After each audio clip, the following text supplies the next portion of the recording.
आइन और जमहूरियत और जमहूरी हकूक के लिए आवाज उठाने के चलते अपने प्रोफेसर की नौकरी उन्होंने कुर्बान किया।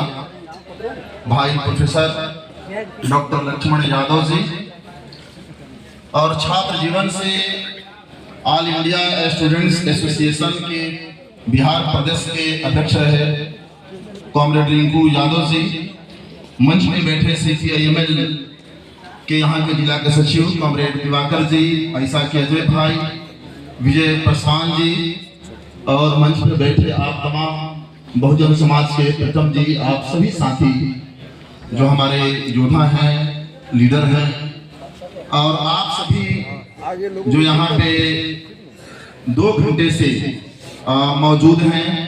बेगूसराय जिले के हमारे बहुजन साथी, छात्र, युवा, बुद्धिजीवी साथियों, संघर्षशील साथियों, आप सभी साथियों का अपनी ओर से जय भीम, जोहार, लाल सलाम।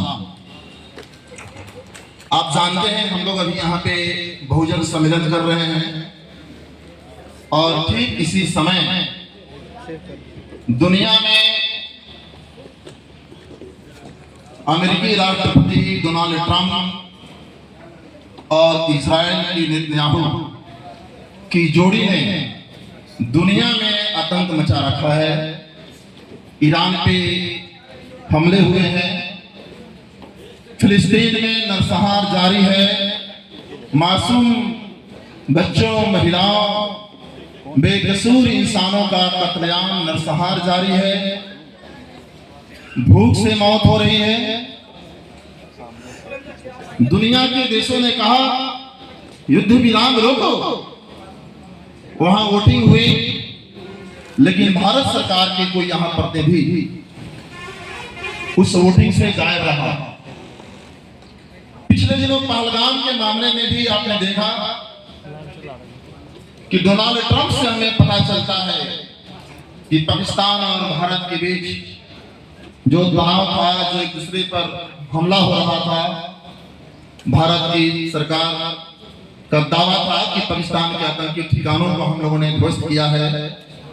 ये जो तनाव था, उन्होंने कहा कि मैंने, और अभी तक 13-14 बार डोनाल्ड ट्रंप ने कह दिया कि मैंने व्यापार की धमकी दे करके और ये युद्ध विराम सीज फायर कराया है। आज दुनिया कह रही है कि भारत को क्या हो गया है। फिलिस्तीनी आजादी के पक्ष में भारत की विदेश नीति रही है, हमारा स्टैंड रहा, लेकिन आज आंतरिक सुरक्षा के मामले में आपने पहलगाम में देखा और हमारे जो राष्ट्र का संप्रभुता है, जो स्वाभिमान है, इसको भी गिरवी रखते हुए मोदी जी ने गिरवी रख दिया, आपने देखा। लेकिन हम लोग कहने आए हैं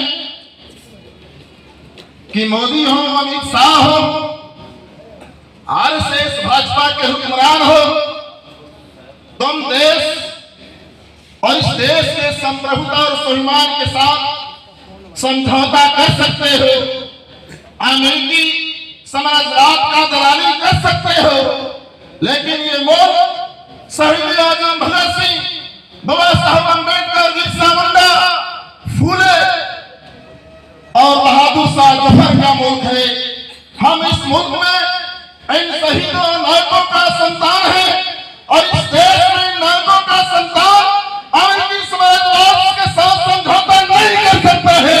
हम मोर्चा लेना जानते हैं और मोर्चा लेंगे। मित्रों, अभी बहुत दुखद घटना घटी, आपने देखा अहमदाबाद में विमान हादसा, इस पर भी बात करनी जरूरी है। 275 लोग मारे गए हैं। मैं मंच के माध्यम से आप सबकी ओर से उन मारे गए तमाम यात्रियों, जूनियर डॉक्टर्स को और आपके जिले के भी रितेश शर्मा नाम के एक छात्र वहां घायल है, उनका वहां इलाज चल रहा है। उन सबको हम लोग श्रद्धांजलि अर्पित करते हैं जो घायल हैं, चाहते हैं कि जल्द स्वस्थ हो जाएं। लेकिन इसके पीछे क्या बात है, हम जरा सोचें। क्या आज रेल यात्रा, आप सड़क मार्ग, रेल मार्ग, हवाई मार्ग, किसी मार्ग से आप यात्रा कर रहे हैं, क्या आज सुरक्षित हम लोग यात्रा कर पा रहे हैं? क्या बिल्कुल बेफिक्र होकर के हंसी खुशी क्या यात्रा हम कर पा रहे हैं? बालासोर में देखा आपने, 3 ट्रेन लड़ी, सैकड़ों लोग मारे गए। रोज ट्रेन की पटरी, जो ट्रेन है पटरी से उतर रही है। अभी आज सुबह 6 बजे उत्तराखंड में एक हेलीकॉप्टर क्रैश किया, आधा दर्जन लोग मारे गए। तो हम लोग जब देखते हैं थोड़ा भीतर जाकर के, तो कारण क्या है? कारण है कि ये जो एयरपोर्ट है, ये जो एयर इंडिया है, ये सब मुनाफा कमाने के लिए, पूंजी के जो लपलपाती जीव है, मुनाफा कमाने वाली चाटने वाली जो जीव है, और जो निजीकरण है, ये इसके पीछे कारण है। बोइंग कंपनी अमेरिका में पूरी दुनिया के देशों ने एडवांस ऑर्डर दे रखा है, और 1 महीने में वो 25 से ज्यादा ड्रीम लाइनर बना नहीं सकती, और जल्दी जल्दी ऑर्डर को पूरा करने के लिए वो तमाम जरूरी सुरक्षा मानकों से खिलवाड़ करते हुए, ये मैं नहीं बोल रहा हूं, ये बोइंग कंपनी के इंजीनियर जॉन बर्नेट, जिनकी लाश संदिग्ध अवस्था में पाई गई, बोइंग कंपनी के मैनेजर और विस्तर ब्लोअर सैमो साहब ने भी अमेरिकी सीनेट के सामने कहा, कोर्ट में गवाही दिया जॉन बर्नेट ने, कि जरूरी सुरक्षा मानकों के साथ खिलवाड़ हो रहा है, भविष्य में एक्सीडेंट होगा, क्रैश होगा, विस्फोट होगा, हटा दिया गया। और हमने देखा कि जो डीजीसीए है, जो विमान एयरपोर्ट की सुरक्षा है, उसके नियम कायदों का निगरानी रखना, नजर रखना जिसका काम है, उसमें 53% पोस्ट खाली पड़ा। जो निरीक्षण करता इंजीनियर का जो post, airport authority of India, इसमें भी 3200 पोस्ट खाली पड़ा। Bureau of civil aviation security, इसमें भी 35% पोस्ट खाली पड़ा। रेलवे में भी लाखों पद खाली पड़े हैं। ट्रेन का सुरक्षित परिचालन कैसे होगा? अहमदाबाद का एयरपोर्ट अडानी के हाथ में, और एयर इंडिया का मालिक टाटा जी हो गए, टाटा के हाथ में। और देखिए, ये जो नागरिक उड्डयन मंत्री हैं, रील बनवा रहे हैं। अभी लाश ठंडी नहीं पड़ी है, अभी उनके परिजन छाती पीट रहे हैं, हाय हाय कर रहे हैं। उन राखों में, उन मलबों में अपनों को तलाश रहे हैं, कोहराम मचा हुआ है। और इस देश के नागरिक उड्डयन मंत्री रील बनवा रहे हैं, पीछे बैकग्राउंड में म्यूजिक लगवा कर। ये क्या तमाशा है? और ये लोग क्या बोल रहे हैं, अमित शाह जी, कि ये दुर्घटना है, होता है, इसे कोई रोक नहीं सकता है।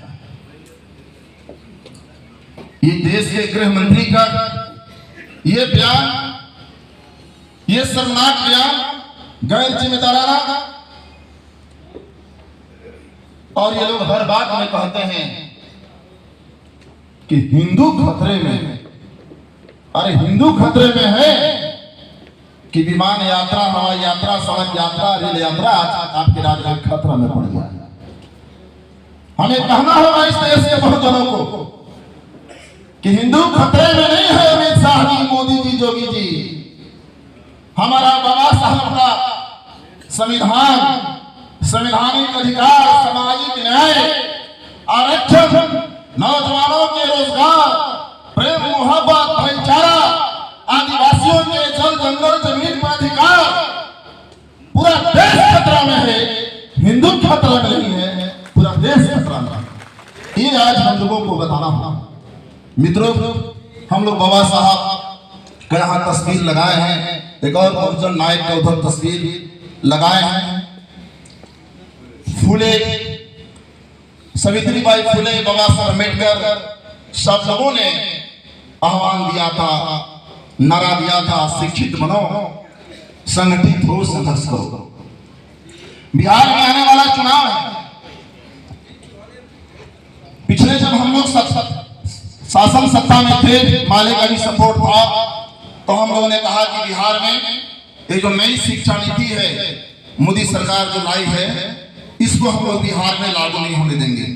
महागठबंधन की सरकार है और 1.5 साल तक हम लोगों ने रोक कर रखा। ये जैसे गए फिर नीतीश जी भाजपा के पाले में 12 फरवरी 2024 को अब नई शिक्षा नीति बिहार में लागू हो गई। वो कहते हैं कि बीए करने के लिए, एमए करने के लिए अब आपको 40,000 खर्चा करना पड़ेगा, जहां पहले 10,000 होता था। सवाल है कि 2025 से स्वतंत्रता के बाद संविधान लागू हुआ, संविधान में अधिकार मिला सभी को स्कूल कॉलेज जाने का, शिक्षा और ज्ञान हासिल करने का। हम उसकी बात नहीं कर रहे हैं, बहुत पीछे नहीं जाना चाह रहे हैं। ब्राह्मणवादी मनुवादी समाज में शिक्षा पर, ज्ञान पर हक नहीं था लेने का, लेकिन संविधान में मिला। तो क्या संविधान में मिलने के बाद भी 1980 तक 85 तक क्या हम स्कूल कॉलेज में, विश्वविद्यालय में थे? नहीं थे, क्योंकि संविधान में ये अधिकार मिल गया, लेकिन समाज सामंती समाज था, जमींदारी थी, हम भूमिहीन थे, ये समाज भूमिहीन था, गरीबी थी, मजदूरी करा करके मजदूरी मार ली जाती थी और मेहनताना उतनी ही मिलती थी जितना कि का जो हाड़ है, हाड़ से मांस सता रहे और अपने पेट से मालिकों के लिए बनिहार पैदा करते रहे, मजदूर पैदा करते रहे। ये तो 1985 के बाद 90 से बहुजन समाज के टोलों से, बस्तियों से जो बच्चे बहुजन समाज के गोद में पला और बड़ा बच्चा कॉलेज में, विश्वविद्यालय में जाना शुरू किया। आज भी हमारी बेटी कॉलेज में है, विश्वविद्यालय में है, तो अपनी समाज की पहली पीढ़ी है, पहली पीढ़ी की बेटी है जो विश्वविद्यालय में गई है। आज कोई हमारा बेटा और हमारे भाई बहन कोई सरकारी नौकरी में है, तो अपने परिवार का पहला वो बेटा है जो सरकारी नौकरी में गया। बहुत कम परिवार मिलेंगे जो दूसरी तीसरी पीढ़ी से नौकरी में। तो आज नई शिक्षा नीति ला करके और फिर से दलित, बहुजनों, वंचितों, आदिवासियों, समाज के जो आर्थिक रूप से कमजोर तबका है, उसके बेटा बेटी को कॉलेज और विश्वविद्यालय के शिक्षा से, उच्चतर शिक्षा से वंचित करने के लिए ये बिहार में नीतीश जी के कंधे पर बंदूक रख करके और ये शिक्षा नीति लागू कर दी गई। बड़े बड़े नेता हैं, आने वाला चुनाव में उनका भी हिसाब बिहार के दलित बहुजन समाज करेगा कि बिहार में दलित बहुजनों के बेटे बेटियों से उच्चतर शिक्षा को छीनने वाली जिस नई शिक्षा नीति में रिजर्वेशन का कोई जिक्र नहीं है, ये जो छीनने वाली शिक्षा नीति लागू हो रही थी, उस समय चिराग बाबू कहां थे? मांझी जी की जुबान क्यों नहीं खोली? ये दलित बहुजनों के बात करने वाले अति पिछड़े लोग जो भाजपा में हैं, एनडीए में हैं, आप लड़ाई लड़ रहे हो या सत्ता की मलाई मार रहे हो? आप दलाली कर रहे हो या इस समाज के, इस वर्ग के लिए वहां आवाज बन रहे हो? ये बिहार विधानसभा चुनाव हम समझते हैं कि उनका हिसाब भी करेगा मित्रों। और इसलिए आज देखिए आरक्षण को हम लोग क्यों जा रहे हैं खतरे में? लैटरल एंट्री आ गया, अब एसपीडीएम बनाएंगे, बिना परीक्षा दिए हुए अंडानी के खानदान के महिलाओं को प्रोफेसर बना देंगे, आरएसएस के जो वकील हैं उनको जज बना ही रहे हैं। तो लैटरल एंट्री का सवाल ये लोग वहां नहीं बोलेंगे, दलित बहुजन समाज के जो नेता बने हुए हैं एनडीए गठबंधन। इसलिए हम लोगों ने कहा कि बिहार में जो 65% आरक्षण जो बिहार का जातीय सर्वे हुआ, सामाजिक आर्थिक सर्वे हुआ, उसमें 65% आरक्षण बिहार विधानसभा में पास हुआ। तो बिहार विधानसभा में पास हुआ, लेकिन हाई कोर्ट ने कहा 50% से आरक्षण ज्यादा आप लागू नहीं कर सकते। लेकिन तमिलनाडु में तो 69% आरक्षण लागू है, क्योंकि वो संविधान की 9वीं अनुसूची में शामिल है। तो तमिलनाडु में 69% आरक्षण लागू हो सकता है, तो फिर बिहार में 65% SC ST OBC को आरक्षण क्यों नहीं मिल सकता है? यह हमारा बिहार विधानसभा का चुनाव का एजेंडा बनेगा कि नहीं बनेगा, ये आज हमारे लिए सवाल है। ये हमारे लिए सवाल है। ये बिहार में एक समय शाहबाद क्षेत्र से हम लोग आते हैं, भोजपुर से हम लोग आते हैं, खाट पर बैठने का लड़ाई शुरू हुई। खाट पर बैठने का लड़ाई हो, जीत गए। नहीं तो बाबू साहब का मोहल्ला है तो चप्पल खोल दीजिए, पहले ही हाथ में ले लीजिए। नया कपड़ा पहने हैं तो हाथ में ले लीजिए और कहेंगे कि ये टेंगरिया तने गोबरा तने उठा दे, औकात बताने के लिए हमारे सामने नया पहन के जा रहे हो।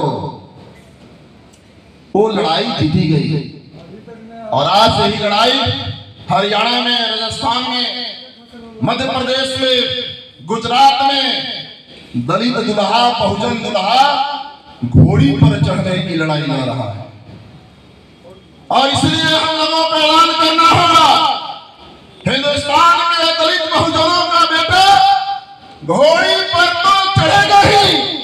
जब हमारा लड़ाई आगे बढ़ेगा तो सामंतियों मनुवादियों का छाती पर ही चढ़ेगा, ये समाज आगे बढ़ेगा। ये आज सवाल है। और इसलिए मित्रों, आज पूरे देश में राष्ट्रीय स्तर पर जाति जनगणना की बात पर मोदी जी को घोषणा करना पड़ा। लंबे समय से मांग है इस देश में जाति जनगणना होनी चाहिए। तो मोदी जी क्या कहते थे? ये तो अर्बन नक्सल सोच है। अर्बन शहर में ये जो दलित बहुजन आदिवासी का जो बेटा चला गया है कुछ पढ़ने के लिए, कुछ प्रोफेसर लक्ष्मण यादव बन गए हैं, कुछ रोहित मुल्ला जेलों में पहुंच गए हैं, कुछ भाई तंडवी, कुछ शेख फातिमा, ये उनकी सोच है, अर्बन नक्सल सोच है, देश को बांटने वाला। और है मुख्यमंत्री, क्या नाम है जी? अजय कुमार मिश्र, जोगी जी बोलते हैं, बड़का माफिया, बड़का गुंडा था अपने जमाने का, सब अपने पर से मुकदमा हटवा लिया जब मुख्यमंत्री बना था। वो क्या बोल रहा है? वो करे कि समाज को बांटने वाला। और है उनका नेता, उनका नाम है नितिन गडकरी जी। उनका क्या बयान था कि जो जात के करेगा बात उसको कस के मारेंगे लात। का ये बयान इस देश का बहुजन, उनका ये विचार, उनका ये बयान इस देश का बहुजन भूल जाएगा? क्या बाबा साहब के संतान भूल जाएंगे? और आए बिहार का चुनाव हुआ तो जाति जनगणना कराएंगे। हम कह रहे हैं ये मोदी, जोगी, भाजपा और आरएसएस वालों का ये विचार नहीं है। ये हिंदुस्तान के दलित बहुजनों के आंदोलन के आगे उनका झुकाव है, हमारा जिद है राष्ट्रीय स्तर पर जाति जनगणना की घोषणा करेंगे। और फिर खेल खेलेंगे। क्या खेलेंगे? जाति जनगणना शुरू करवा देंगे। इसी में हो सकता है बिहार चुनाव हो पार हो जाएगा, बंगाल, उत्तर प्रदेश कर दे जाएंगे।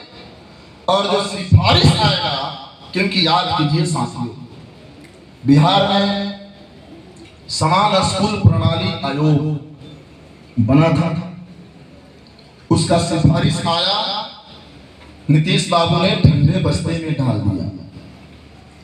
एक और आयोग बना था, भूमि सुधार आयोग, डी बंदोपाध्याय के नेतृत्व में, उसका भी सिफारिश आया। और यही गिरिराज सिंह ये सामंतों का सब जुट करके कहा, नीतीश कुमार जी होश में आओ, बिहार में खून का नदी बह जाए।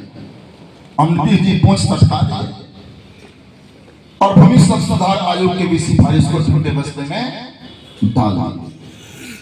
एक और आयोग था बिहार में, उसको भी भंग किए थे अमीर दास आयोग नीतीश जी, जो रणवीर सिन्हा को था।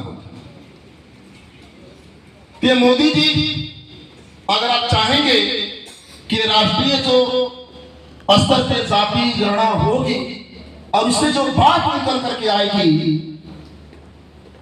उसके आधार पे नीतियों का निर्माण ना हो, उसके आधार पर हिंदुस्तान में बजट नहीं आए, पॉलिसी नहीं बने, प्लान नहीं आए, ये नहीं होने दिया जाएगा।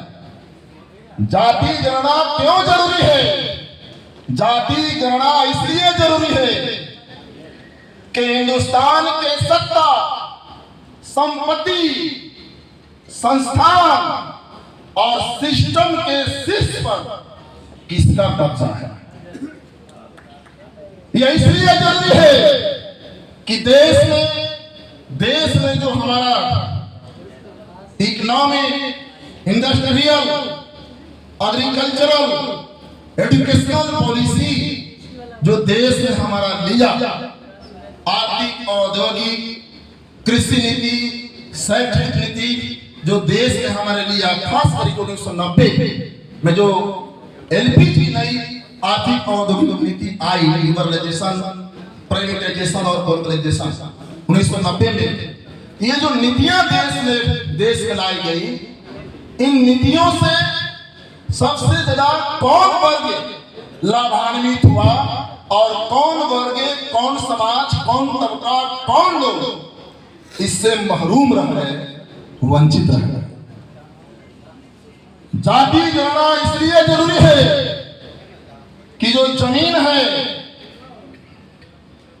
ब्यूरोक्रेसी है, विश्वविद्यालय में सबसे ज्यादा किस वर्ग के छात्र हैं, प्रोफेसर हैं, न्यायालयों में कौन जज हैं, ये बात सामने आए, कौन भूमिहीन है और कौन जमीन का मालिक है, कौन आज भी पूरे सरकारी जमीन पर कब्जा मार करके बैठा है। ये बात सामने आनी चाहिए, ये बात सामने आनी चाहिए कि देश के जमीन हो, देश के कल कारखाना हो, खान खदान हो, खेत खलिहान हो, बाग बगान हो, कौन मालिक है इसका? ठेकेदारी किसकी है? श्रमिक कौन है? श्रम किसका है? मेहनत किसकी है? इस देश के निर्माण में, राष्ट्र के निर्माण में, इस देश के सड़क, स्कूल, अस्पताल और तमाम जो आधारभूत संरचना के निर्माण में किसकी ठेकेदारी है? किसकी ठेकेदारी है और किसका मेहनत, किसका खून, किसका पसीना, किसकी जवानी, किसकी कुर्बानी, ये देश में आना चाहिए। और इसलिए निजीकरण हुआ 1990 के दशक से पूरे देश में। आप जरा गौर फरमाइए, जितने प्राइवेट स्कूल हैं बड़े बड़े, संत जेवियर, स्नेहधारा, नोटे ड्रम, डीपीएस वगैरह वगैरह, in private school, private college, private university के मालिक कौन है? प्राइवेट अस्पतालों के मालिक कौन है? मीडिया हाउस का मालिक कौन है? बड़े बड़े अपार्टमेंट, बड़े बड़े मॉल का मालिक कौन है?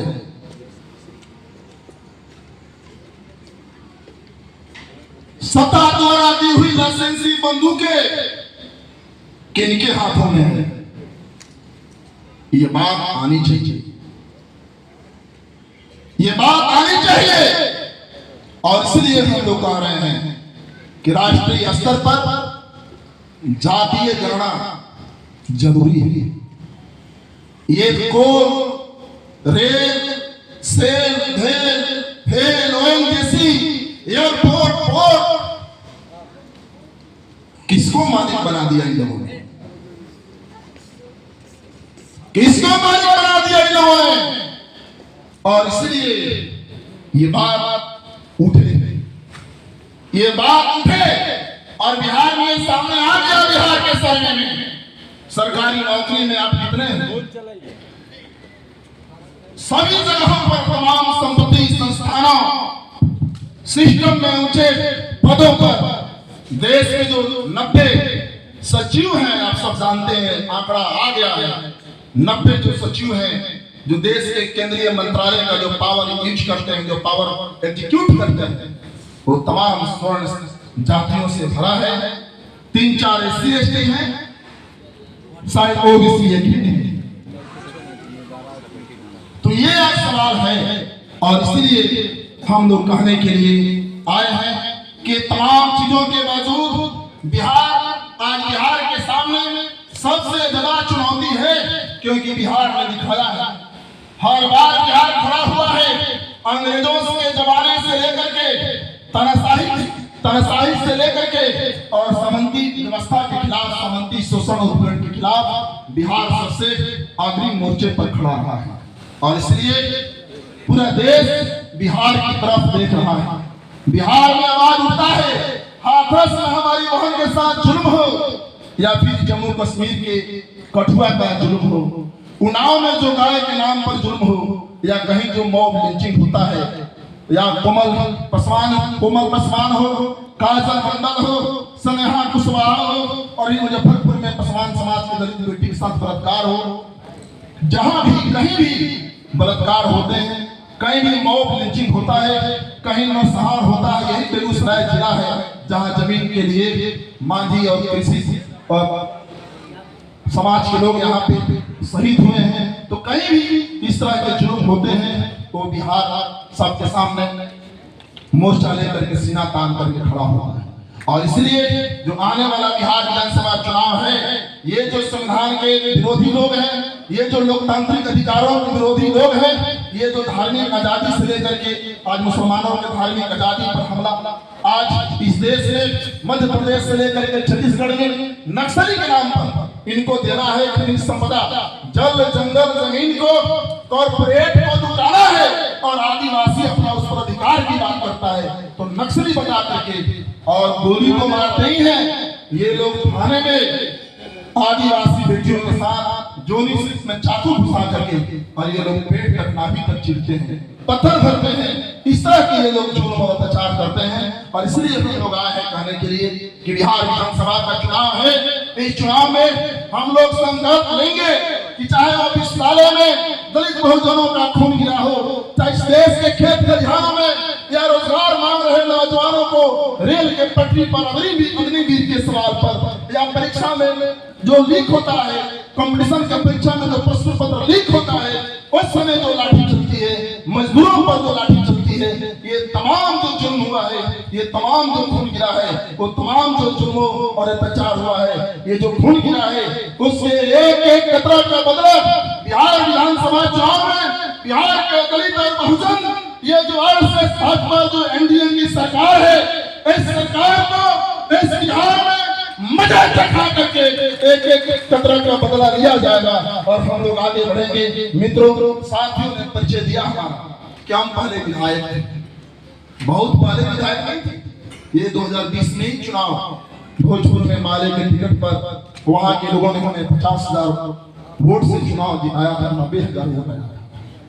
ये जो 12 फरवरी को, ये 24 को जो फ्लोर टेस्ट हुआ, नीतीश जो भाजपा के साथ में उधर गए, उसी 12 फरवरी को देखा होगा आपने कि चेतन आनंद मोहन का बेटा अनंत सिंह की पत्नी नीलम देवी, राजद विधायक प्रहलाद यादव, ये तीनों लोग भाजपा के साथ चले गए। हम लोगों को पहले से धमकाया जा रहा था कि माले का हो, तुम पर मुकदमा है, तुम बहुत यहाँ वहां कूद रहे हो, सड़क पर थोड़ा ठीक ठाक से रहो। और 13 फरवरी आया, 9 बजे विधानसभा में मैं 0 आवर का क्वेश्चन डाला, 1 बजे आरा कोर्ट गया, 3 बजे आरा जेल चला गया, आजीवन कारावास की सजा हो गई। हम लोगों ने कहा कि हम अपने विचारों से, बहुजनों के लड़ाई से समझौता नहीं कर सकते, चाहे तुमको जेल डालना हो, चाहे जो करना हो, क्योंकि हम जानते हैं कि इन शासकों के जेलों में, इन शासकों के हथकड़ियों में, इनके फर्जी मुकदमों में ये संस्था खत्म कर सकते हैं, किसी की नौकरी छीन सकते हैं, लेकिन इनके जेलों, मुकदमों, सजा में कोई ताकत नहीं है जो बाबा साहब अम्बेडकर और भगत सिंह की आवाज को खामोश कर सकता है। और इसलिए हम लोग जेल जाने से कोई घबराते नहीं है। हम लोग जेल जाते रहेंगे, लेकिन इस देश में दलित मजदूरी की आवाज से हम लोग आवाज को नीचा नहीं होने देंगे। आवाज और ऊंचा उठेगा। इनकलाब जिंदाबाद। जय भीम, लाल सलाम, भगत सिंह, बाबा साहब अम्बेडकर, अमर रहो। विस्तार से सारी बातों को